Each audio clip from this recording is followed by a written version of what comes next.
Hi listeners, Patrick here, and I'm recording this just before we hit upload on the final BloodStream episode of 2020, and I'm sticking it right at the top because I want to start our final episode of the year with a thank you to you, our loyal listeners. Creating and producing entertaining content that actually informs and empowers patients, families, and advocates has been my mission with Believe Limited for almost 10 years now, and on the BloodStream podcast specifically for the last 3.5. 2020 was a game changer for everyone, to say the least, and for our part, we could have shelled up, we could have done less, behaved with less innovation, less creativity, less commitment, but we didn't. Instead, we doubled and tripled down our efforts. In 2019, we produced 19 episodes of BloodStream. Very proud of those. In 2020, we came in planning to release 24 episodes. Well, this is our 54th episode of the year. I am extremely proud of that, and of Amy and Greg and the whole behind-the-scenes team who have helped to make this happen. And I want to give Takeda a big heartfelt thank you for their founding and ongoing support of the BloodStream podcast. Thank you, Takeda, for sharing this vision and supporting this necessary community resource. In a year with more turbulence and uncertainty than ever before, BloodStream became more frequent, more consistent, and more reliable than ever. We produced multiple episodes on COVID, especially in those early days, and we've spoken to leaders from HFA, NHF, NORD, WFH, and other acronyms throughout the year on a wide variety of issues, from advocacy to safety to education and much more. We've brought you notable community voices such as Jeannie White-Ginder, Debbie De La Riva, Rich Pizzillo, Michelle Rice, Trevor Martin, Nicole Scappi, Luke Pembroke, Michael Bishop, Dawn Rodolini, and many others. We've presented interviews with Dr. Laura Fox, Dr. Michael Callahan, Dr. Michael Wong, Dr. Guy Young, Dr. Robert Sidonio, Dr. Doris Kwan, Dr. Cindy Bailey, Dr. Amar Zaidi, and many others. We've highlighted chronic pain issues on BloodStream Media's The Pain Podcast, patient journey stories on BloodStream's Journeys podcast, and gene therapy education on It's in the Genes podcast. And we just launched our trailer for Flow, our new podcast for women with bleeding disorders. And BloodStreamMedia.com is where you can go to learn more about any of those. Importantly, as entertaining and enjoyable as we try to make this program for you, we've not shied away from talking about difficult or uncomfortable things as the need to do so's arisen. We've dedicated entire episodes of BloodStream to, for example, amplifying critical voices in a conversation about racism and systemic violence's impact on patients of color receiving proper care. We've given time over to discussing genderized barriers that women in our community face. We've brought you community members who openly battle mental illness, and we've brought you the voices of survivors who have lost loved ones in this community to depression and suicide, which still so many are even afraid to talk about. But not us. Misery lives and thrives in the dark. So we try to shine light. BloodStream has also highlighted when health and safety is called into question, whether it be reported flaws in a company's factor manufacturing process or a serious adverse event taking place in a clinical trial, as was the case most recently earlier this week, with the report of one patient in Unicure's Phase 3 clinical trial for gene therapy developing liver cancer. This, a mere weeks after the Irish Times referred to patients in that same trial as having been given a, quote, functional cure. It was right there in the headline. The passionate request for more transparency and more vigorous analysis in gene therapy clinical trials that was articulated by WFH Vice President of Medical Dr. Glenn Pierce, Mark Skinner, Brian O'Mahony, and others who authored Gene Therapy to Cure Hemophilia is Robust Scientific Inquiry, the Missing Factor. That piece resonates loudly for me this week in light of this adverse event following just 2 weeks after publications are printing articles about a cure. For those who doubt the need for this bleeding disorders community in the future, the need for advocacy watchdogs and knowledgeable gadflies who keep the powerful and profitable in blood disorders accountable, and who keep the policymakers, politicians, and staffers that we've developed relationships with over the decades focused on the needs of people with inherited blood disorders. If you don't think these things are important, frankly, I don't know what world you're living in, but if you're listening to this podcast, then chances are that you, like me, understand exactly why we need community and community advocates. Now, for those listening who are employees or representatives of pharmaceutical manufacturers or biotech companies or specialty pharmacies or any of the private interests in bleeding disorders who perhaps don't want more conversation around certain news that might be unpleasant for your company, news that, well, let's be honest, if circulated enough, could hurt the company's bottom line or their shareholders' quarterly earnings expectations. If you're a listener who fits into this category, then my final message of the cold open is for you. If you try to suppress or otherwise control the information, interviews, or stories featured on this community podcast, not only will I resist your efforts with everything in my power, but I will make it a point to publicly communicate about said efforts to control information.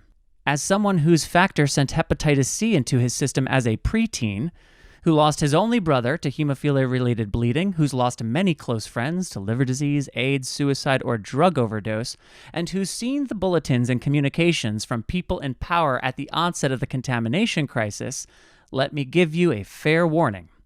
If you try to stop or unduly influence me so that I don't highlight the publicly available reports, data, and stories that aren't in your bottom line's best interest, I promise you, you will lose. I've taken on Kaiser Permanente and won. I've taken on the city of Boston, long story, and won. And I will not back down to those in power in this community, not with my history, not with our history, and not with everything that is on the line right now. Don't try me. Now, with that said, and yes, before the year came to an end, unfortunately, that needed to be said. Let's shift back into a tone appropriate for an end-of-the-year, holiday season community podcast. Amy and I welcome Natalie back to the mic, and we chat with Dr. Robert Sidonio about von Willebrand disease, women with bleeding disorders, and the hemophilia pipeline moving into 2021. I hope you enjoy the show. I hope you share and subscribe to the BloodStream podcast wherever you listen. Maybe even leave us a review. And once again, thank you for your loyal listenership.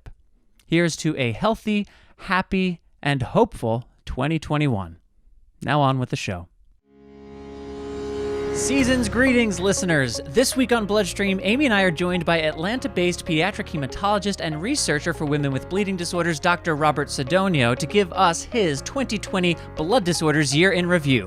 And I'm always surprised when I run into a kid that's never been to a meeting and I just have a long conversation about him. You know, you can't just get an update once a year or once every 6 months from me. You need to hear it from other people too. We'll also be joined by women's health advocate, doula, and expecting mama, our very own Natalie Lynch. She's back from silence! Woo-hoo! And speaking of women's health and research, BloodStream Media's got a new podcast dedicated to women with bleeding disorders and those who bleed on a cycle. Flow. Finally, we get to talk about our menstrual cycles and extreme bleeding. We're so excited.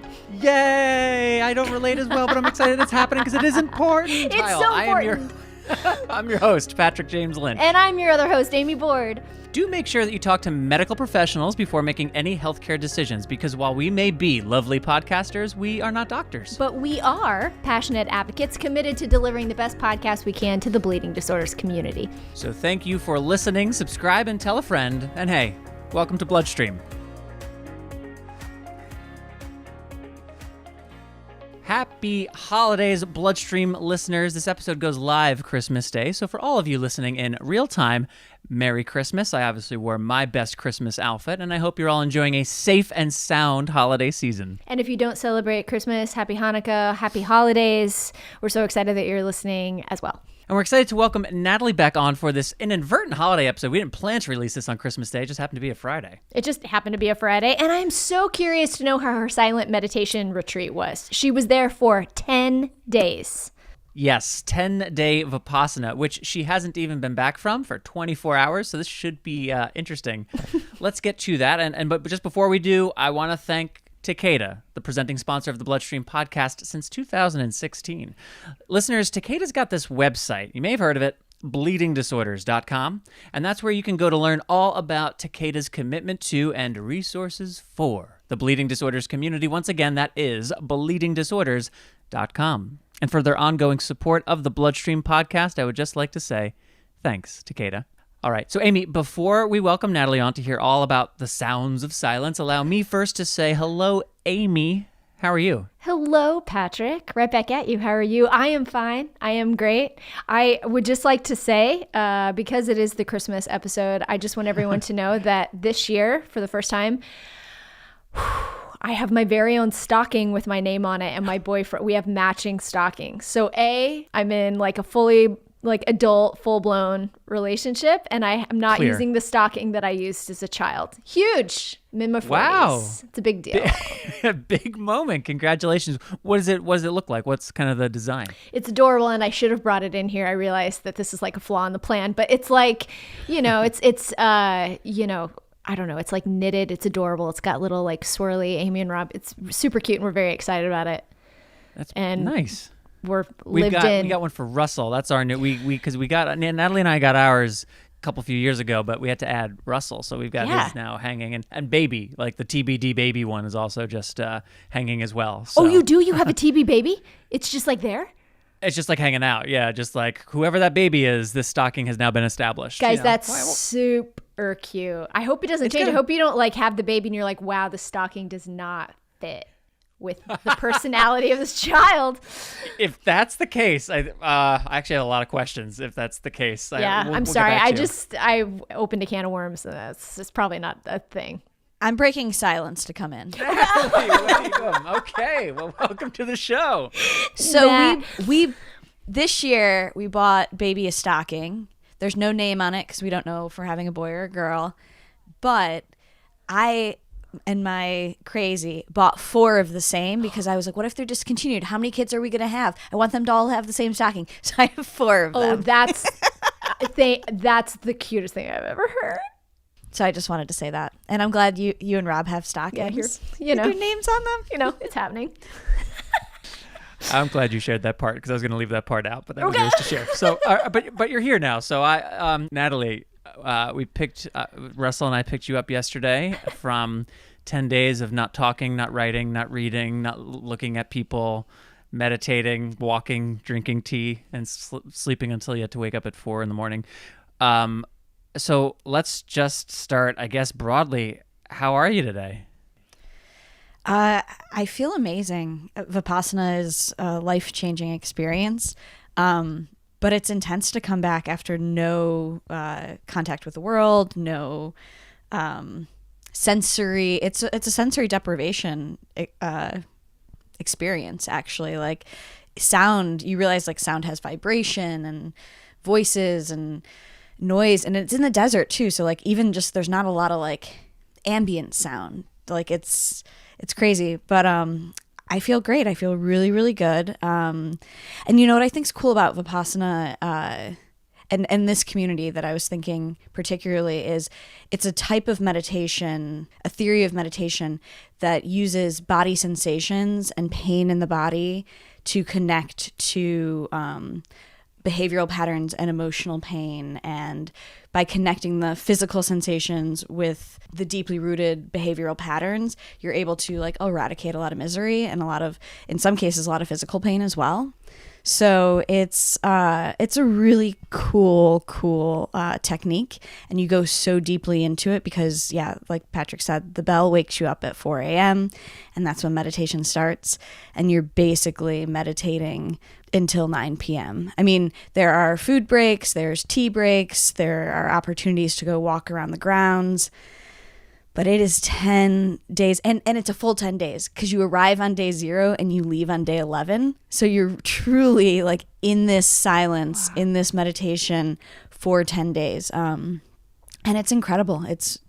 I feel really fortunate to, this was my 3rd experience, my 3rd sit, and it's part of my life now. It's one of those things, once you taste the benefits of something and how it's changed your life and how it's changed, to me, it's changed my nervous system. I can't unknow and I can't unpractice this. And it's cool. It's a universal practice. So it's not really religious based. It can be practiced. It's non-sectarian. It's also donation based. So you can donate $1 and you're fed and boarded and taught this beautiful technique for 10 days without anything expected in return. So it's incredible. It's really to help people. And I had such a good, I mean, I feel weird saying a good time because half the time you're there, you're like trapped in your mind and you're like, I'd really rather be anywhere else. But I had a good time.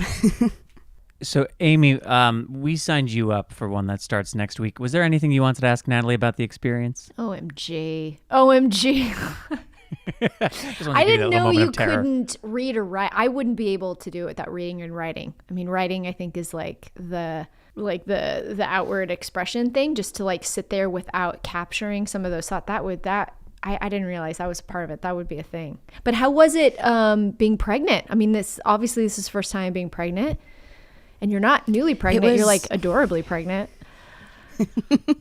It was, I'm 32 weeks pregnant, so She looks there's adorable, a big baby. everybody. She looks adorable. It was cool. It was the least lonely experience because I was there with someone. I felt like I had like a person with me. And when I missed Patrick, I was like, oh, half of him is actually with me right now. And That's my crying sound. People are listening to this and be like, what is that? Dying giraffe in the background. It was really cool. And in deep meditation, feel like I had conversations with the baby. So the baby has revealed to me that she's a she. And the day that she's coming, which is January 28th. So we'll see if she's a liar and if she's not a she and if that's not when she comes. But in meditation, those things came to me. So I want to like be on the record so they don't happen. And I'm not later like, I knew she was a girl and I knew she was coming today because she came to me in a vision. So I'd rather be like, oh, my vision was wrong than not state it. Oh, I love that. Was there anything in particular about the other women who were a part of this? I know you don't speak to anybody for most of the time, but then there's an opportunity, I think, at the end to kind of get to know who else is there. So what was cool is because it was a COVID safe operation, typically the center holds 4 times more people. So, and typically it is segregated men and women, but men and women come at the same time. So in the meditation hall, the men are on the left, the women are on the right, but then like the rest of the campus is completely segregated and you don't see the other gender except when you're in the hall meditating. But this time it was women only. So it was my first experience with women only. And I have to say even though you're not talking to anyone, there is this experience of when you're in the meditation hall with just women, the energy of it just being women was very different. And you don't know these people. So you haven't spoken to them. So you see their feet and you see their movements. So you create these stories in your head because your imagination is more alive and wild than it's ever been, about like who the person's on the cushion next to you. And in this case, 6 feet away wearing a mask. But on the last day, you switch from noble silence to noble speech. And you get to kind of know these mystery people. And it's really, really beautiful. And I had the opportunity to sit in a circle, like a little Socratic circle after with a group of women. And it was fascinating. But one of the really cool and like small world community things is I was having lunch after and a bunch of people were coming up to me being like, oh my gosh, because I'm very visibly pregnant now, being like, how was this experience, this thing we all just went through together, 10 days, how is this pregnant? How is that for you? So I had the opportunity to talk to a lot of people, but the first person to come up to me and chat, we got into talking about our lives and, I was talking about Patrick a little bit and I was talking about hemophilia. And she runs a home infusion company here in Southern California. And it was like, there's 18 of us at a silent meditation retreat. Wow. And of course, there's another person from the community. So Unbelievable. It was awesome. And it's hard and it's a marathon. And like you said, Amy, you can't write or read. And in a way, what's cool about that is like you really have to accept the like changing nature of things and non-attachment. So like if you had a great idea, you'll continue to have great ideas. And it's not being attached to that one thing that you have to write down. But of course your brain's like, oh my gosh, I have 400 things I need to Google because like I just thought of all this stuff that I've never thought about before. And And it's just like releasing the attachment to those things. So it was great. It was, and obviously I'm really chatty now because I haven't talked for 10 days. So thanks for listening, guys. Well, thanks for coming on to share some of it. Do you mind sticking around actually for the next segment for a few minutes talking about flow? Sure. I love women's health. I'm excited about this podcast. All right, great. Well, so thank you, Natalie, then, for sharing a little bit of like what that experience was. I think that's very interesting for our listeners. I also think people would be interested to see, as you mentioned, you're very visibly pregnant. We'll have to put something out through the BloodStream social, that one of the photos we took from yesterday, or you can just look at that for those of you watching on YouTube. So cute. But topic 2. So flow, Amy, we're going to play the teaser trailer here in just a minute or two. But before we do that, can you just give us a little bit of context? What exactly is this podcast, Flow? Sure. We're going to do a monthly show, and it's specifically for women with bleeding disorders and menstruating individuals who experience extreme bleeding, extreme cyclical bleeding, and also those looking for more access to menstruation health information. As we know, it is a tricky road to navigate, and it's very difficult to be taken seriously. It's also, as it is it is like a natural thing. We all experience cyclical menstruation, and in some regard, it's hard to know what is normal and what isn't. So we're going to get into it, and we're very excited about it. That's super important. So let's hear the teaser trailer, and then we'll come back and chat a little bit more about the latest show from BloodStream Media, Flow. We are pleased to invite you to Flow. If you menstruate, then this is the place for you. Maybe you have a diagnosed bleeding disorder you are trying to navigate, or maybe you're searching for answers to your irregular menstrual bleeding. Maybe you just like to talk about your period freely for once. You need to be comfortable with the fact that the vagina menstruates. So, what is menstruation? Menstruation is a 4-phase natural cycle of blood discharge. But our periods are more than that. They also impact our mind and our social interactions throughout our lives. I'm PMSing! No, I don't. The experience of menstruation can be isolating. What is normal? What is abnormal? What is disordered? When is an extreme period part of the natural process? And when is it something that deserves consultation and support? Flow invites listeners to develop language to talk about their cycles, to get answers to what may feel unclear about menstruation. It's my turn for my time of the month. Oh, what time of the month? The weekend? Hi, my name's Jessica, and I menstruate.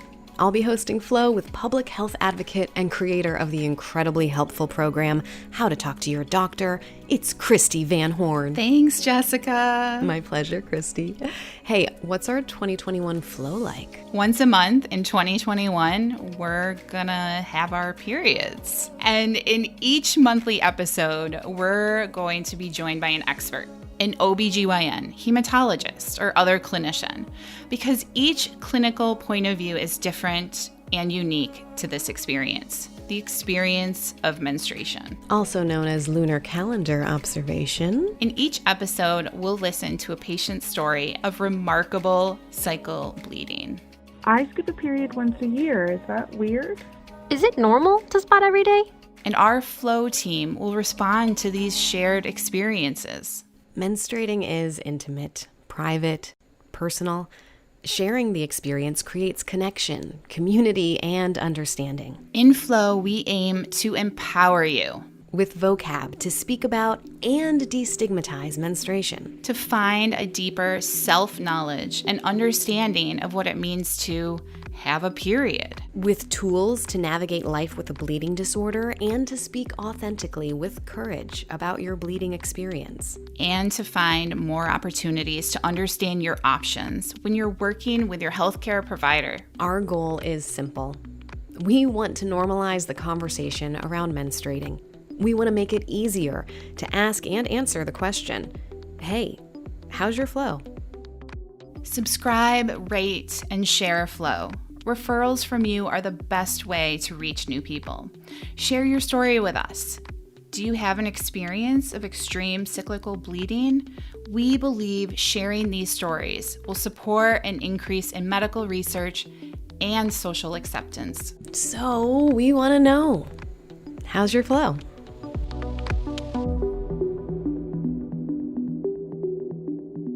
I'm really excited about flow. And I was just thinking, like, even being someone who bleeds on a cycle for the last, 25 Well, not much years. of 2020, though. Not much of 2020.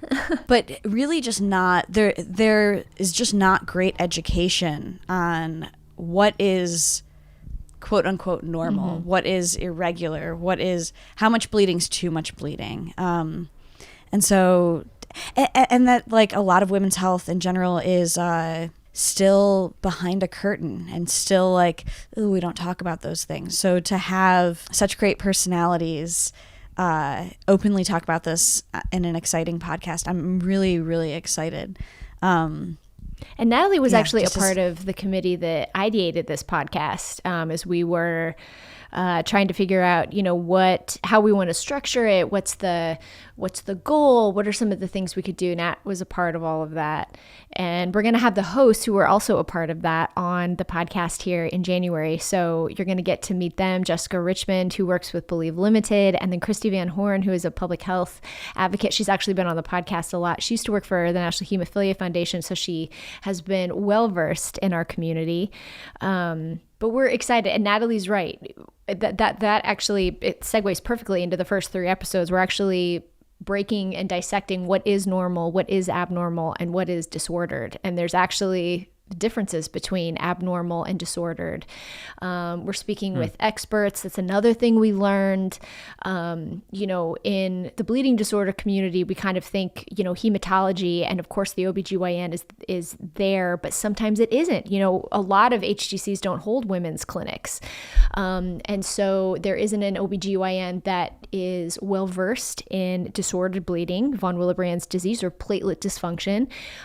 But it's also so hard to diagnose that it's hard to kind of figure out, like, when should you see who, and there should be multiple people on the team. So we have a great OBGYN for the first 2, and then we have a hematologist, Dr. Paula James. She's with the Quebec Fantastic. HTC, and her interview, it's going to be in March. I'm sorry, we have to wait until March to hear Dr. James, but she will be a part of the podcast, I think, going forward in really meaningful ways. So we're excited for you guys to hear it, and we'll get Jess and Christy on in January to do a deep dive. But yeah. And if stuff comes up on that show too that you would like to hear us speak about more here on BloodStream with those guests, let us know. Mailbag at bloodstreammedia.com. You know the drill on social. We're all over. Let Amy or Natalie know if you want. Find one of us. And if you're like, hey, I'd love to hear Dr. James or Christy speak more about this thing. Flow's a monthly show. BloodStream here is weekly, and we can always expand on stuff that comes up through Flow here on BloodStream if you, dear listener, would like to hear it. So let us know. Mailbag and also at your bloodstreammedia.com. questions. Yes. We, the majority of the show is based on listener questions, and we actually had so much response of women just asking questions about their cycles, and the questions were fascinating. It's like, oh yeah, we don't ever talk about this, and it's tremendous. So if you have a flow question, and honestly, from any walk of life, if you have a flow question, whether you haven't bled for a while because you're on hormone therapy, whether you have you're struggling with it, whether you're afraid about getting off hormone therapy, thinking about pregnancy, please ask us, and we will get those questions answered. Also, what a great podcast for people who don't bleed on a cycle too, people who are men and have partners who bleed on cycles, because just knowing what is normal, what isn't normal, and maybe even how to be a good partner to someone with abnormal or disordered bleeding 100%. At certain times of the month or certain times of the year. Yeah, I'm glad you said that. I was actually thinking similar when we were off mic talking a little bit about flow and like the language for it and some of the nuances, and just thinking like how valuable it is as a gentleman to be listening to and learning from. And I certainly plan to listen to Flow as someone who wants to learn, like, yes, as a producer here, but also I want in on these conversations, guy. I want to hear what y'all are talking about. So I will be listening to Flow, and I hope you will as well. You can subscribe to it right now. It's on all the places. If you look up Flow BloodStream or Flow Experience, there's other podcasts that use the word flow, so you got to get a little bit nuanced, or follow links in the program notes, probably the easiest way. And and Amy, thank you for breaking that down for us. That's a perfect segue as well into speaking about women's bleeding and how hard it can be to diagnose. Dr. Robert Sidonio, yes, a fellow long-haired gentleman, as we discussed last week. He is also one of the leading researchers and, frankly, advocates for women with bleeding disorders. He runs a clinic out of Atlanta specific for women and girls who bleed, and he joins Amy and I right now. So Amy and I are joined now by pediatric hematologist, Dr. Robert Sidonio. Hi, Dr. Sidonio. Good afternoon for both of us now. And how are you doing? I'm doing great. It's sunny outside. As you can see all the sunlight pouring in my basement window here. So yes, I'm doing great. And it's lighting very well your seasonally appropriate sweater, which just for starters, well done. You've got a lot more spirit going right now than Amy or I do. 100%. Yes, we're going to the botanical gardens tonight to go look at the lights, try to get in the Christmas spirit, and we got to pick a few Christmas movies to watch. So we're trying to figure out which one to watch next. I think Home Alone is next on the docket. Nice. So nice, never a disappointment. Yes, never a disappointment. I also should mention, I generally feel smarter when we talk about stuff, whether on the podcast or at a meeting or offline. But recently, I found myself being like, Dr. Sidonio. We were in Arizona for a shoot, and I kept talking about being in Sidonia, Arizona. And Sedona. I'm in Sedona. Sidonio is a doctor I know. Yeah. That happened probably a half a dozen times. So it was the first time I felt a little less smart for knowing you, and actually quite a bit dumber. Yeah. But that was really more says more about me than you. I just wanted to share that. Yes, it's a nice place. Yes, so yeah, it's okay. So it is. It's true, and it's beautiful no matter what you call it. I found so thankful for that. Amy and I just finished chatting a bit about women with bleeding disorders. We have a new podcast dedicated to women called Flow, and obviously that's a research area of focus and an area of focus for you in general. So we definitely want to touch on that. Just quickly, I was looking at a breakdown, and I've actually seen lists from you and presentations you've given that are like this, but I found some list online of all hemophilia A, B, licensed, study, preclinical, phase 3, everything.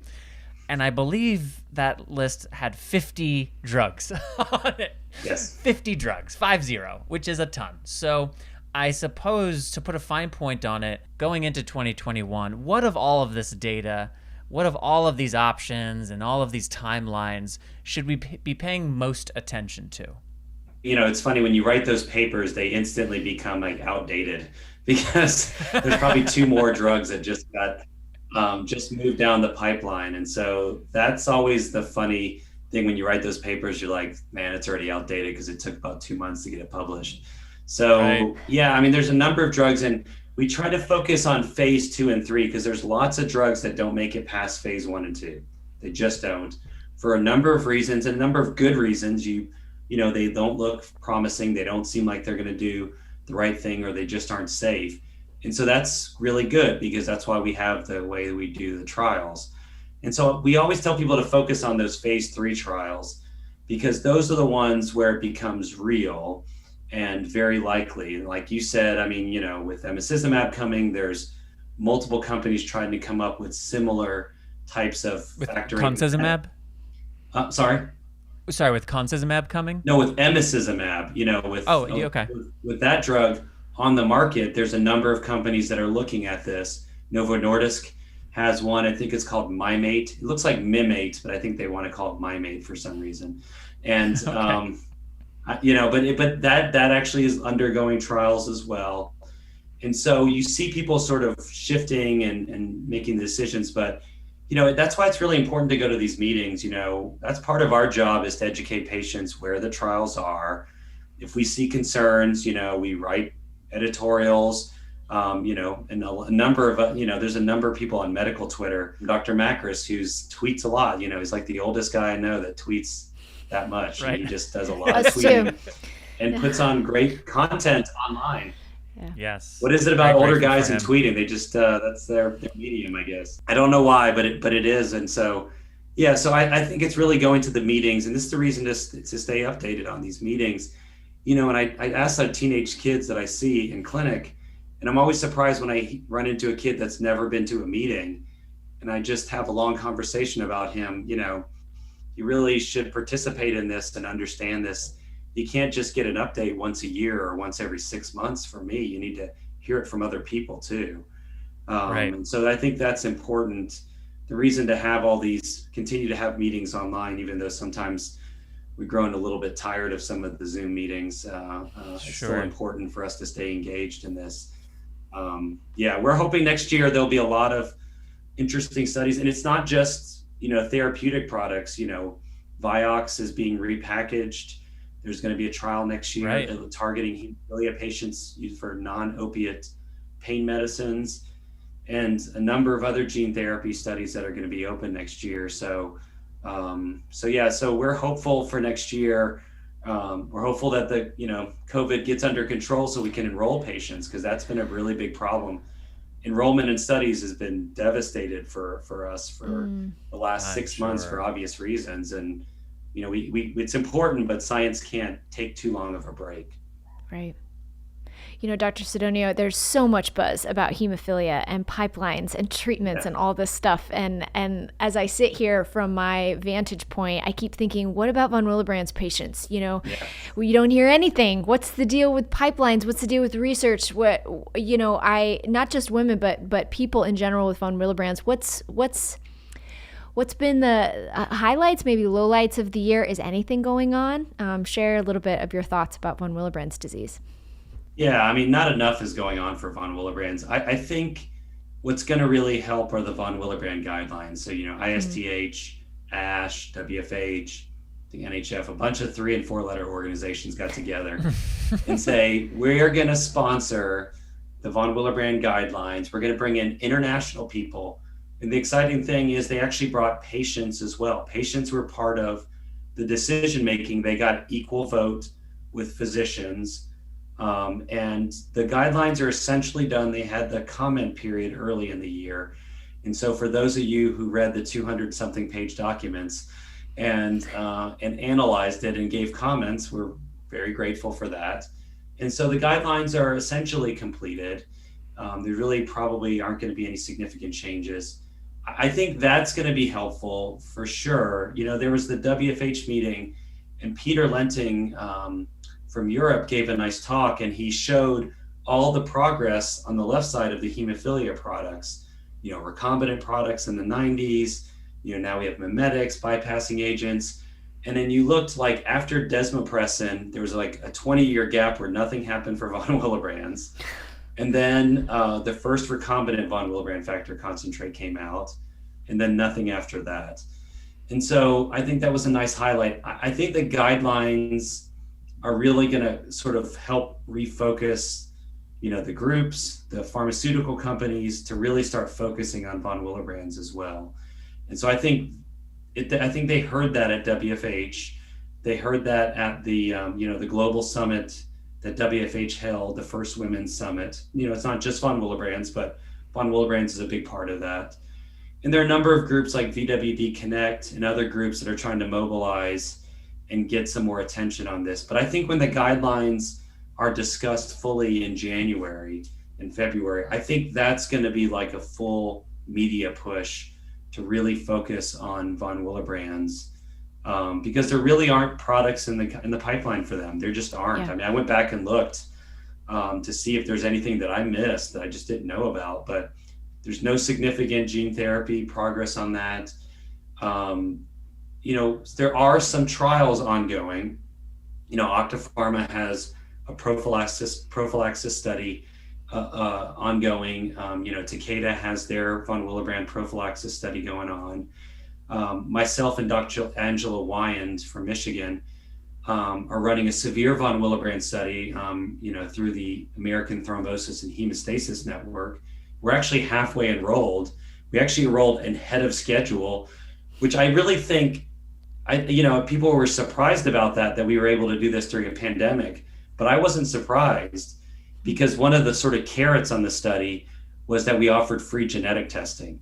And so everybody was, that's a group that has not been able to get genetic testing because insurance rarely covers it. It's quite expensive. It's difficult to do. And we were able to enroll very quickly. And I think it has a lot to do with that. We didn't offer anything else, no money, no gift cards. no chance to win any iPads or anything like that. So it's just like, please sign up. I don't have any money to give you. Just sign up, please. Let us share your data. And so I think that's going to be helpful for next year, because we really think we'll be enrolled by the end of summer in 2021.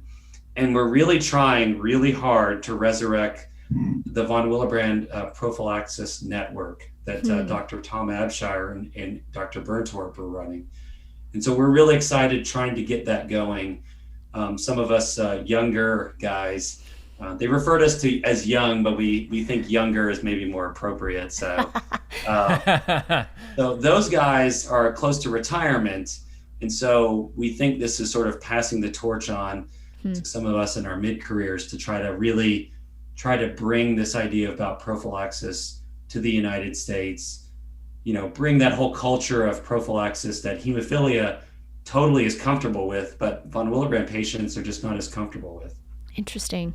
Do you see that von Willebrands, even though it might not be considered an ultra rare disease, but like almost in that same vein of patients need to mobilize with these organizations to push researchers to dive in? Is that kind of where you're seeing the gap? Yeah, I think that's going to help. I think the guidelines are going to help.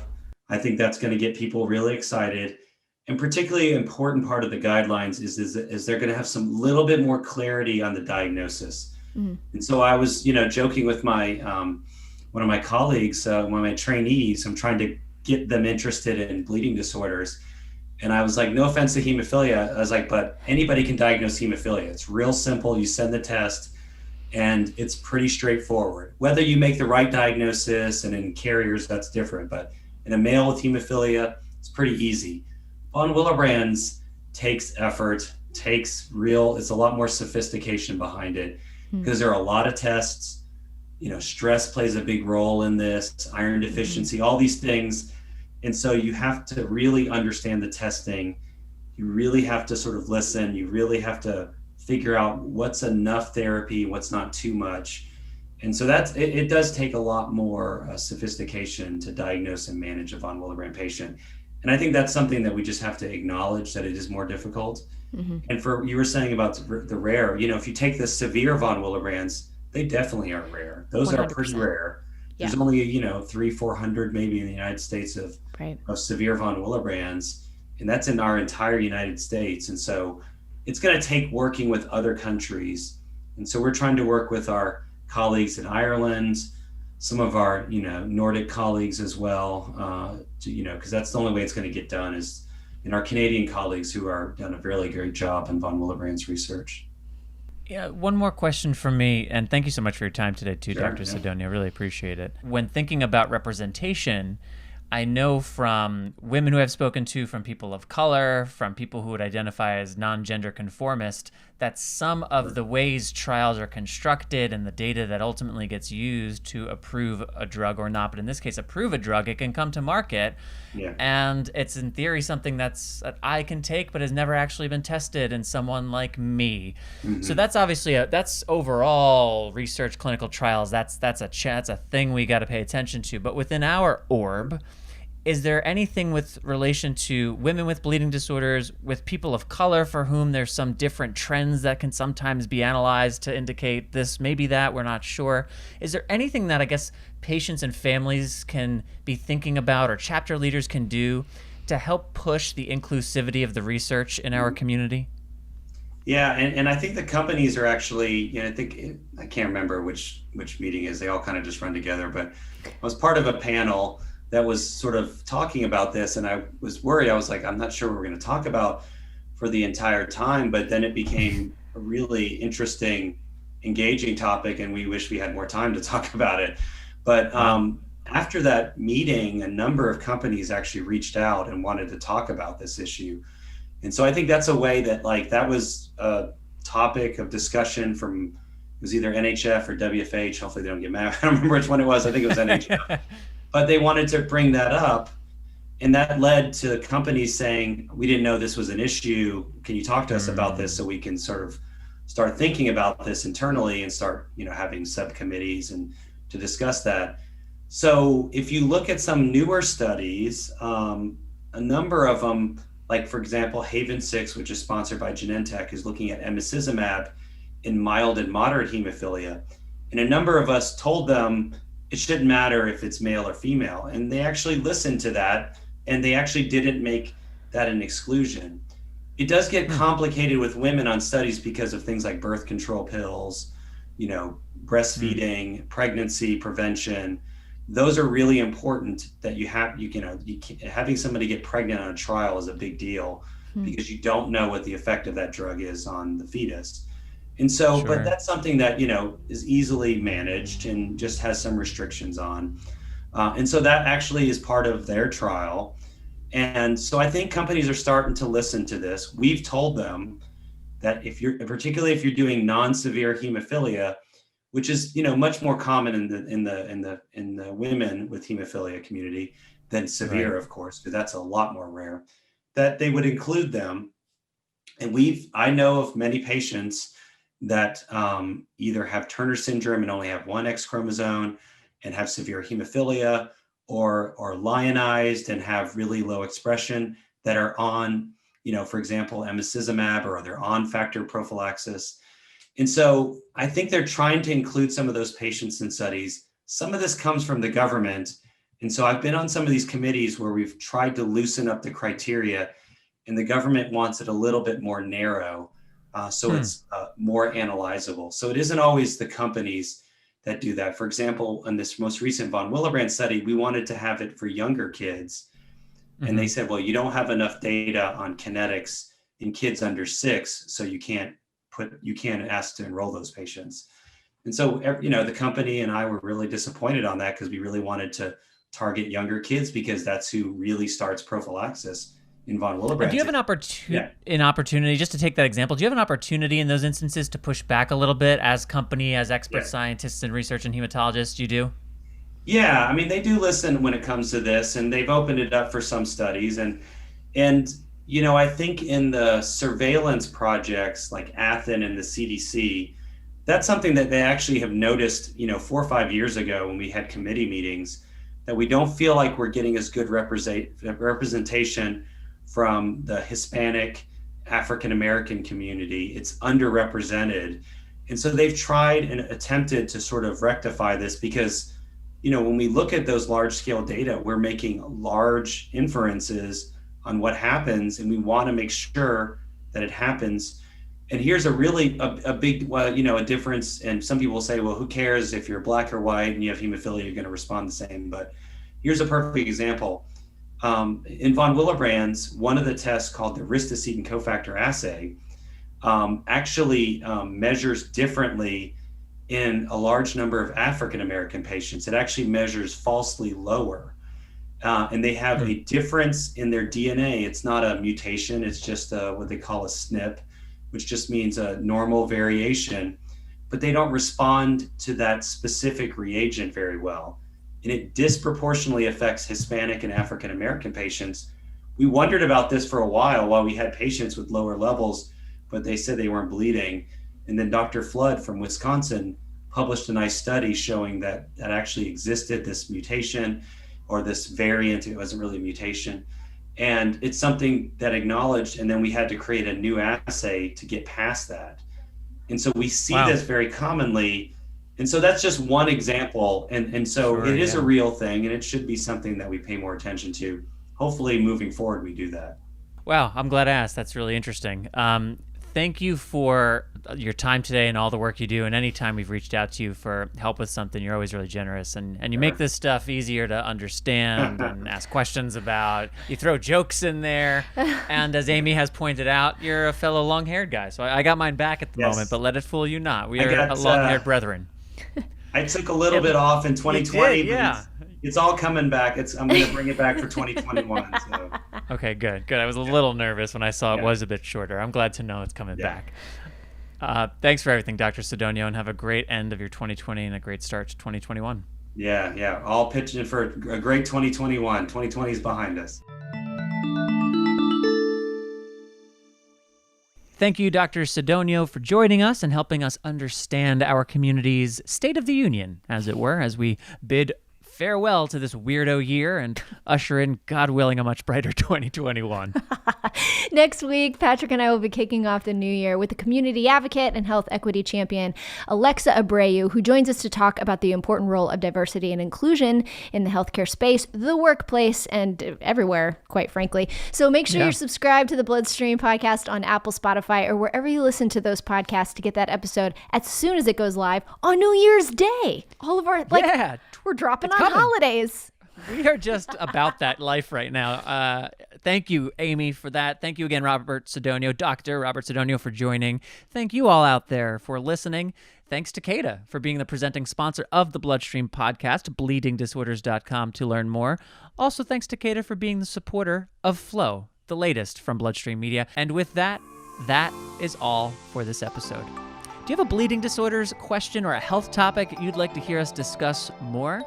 Is there an expert or a guest that you are just dying to hear from? Do you want to inquire about casting opportunities for BloodStream's narrative and docu-styled podcast series to get your story amplified through BloodStream Media? Well, let us know. Email us, mailbag@bloodstreammedia.com, or connect with BloodStream Media on social media. You'll find BloodStream Media on Facebook, on Instagram, and Twitter. Or you can follow Amy Board, Natalie Lynch, or Patrick James Lynch on Facebook, on Twitter, Instagram, or LinkedIn. Shout out to all the committed LinkedIn users out there. Check out the program notes. You'll get used to it, Bordeaux, for this episode in your podcast player or on bloodstreammedia.com, where you will find links and information related to the stories and segments featured on this episode. I am your host, Patrick James Lynch. And I am your other host, Amy Board. And I am your sometimes host, Natalie Lynch. So season's greetings, Merry Christmas, Happy Hanukkah, Happy Holidays, and until next year, take self-care of yourself. Bye, everybody. See you next year.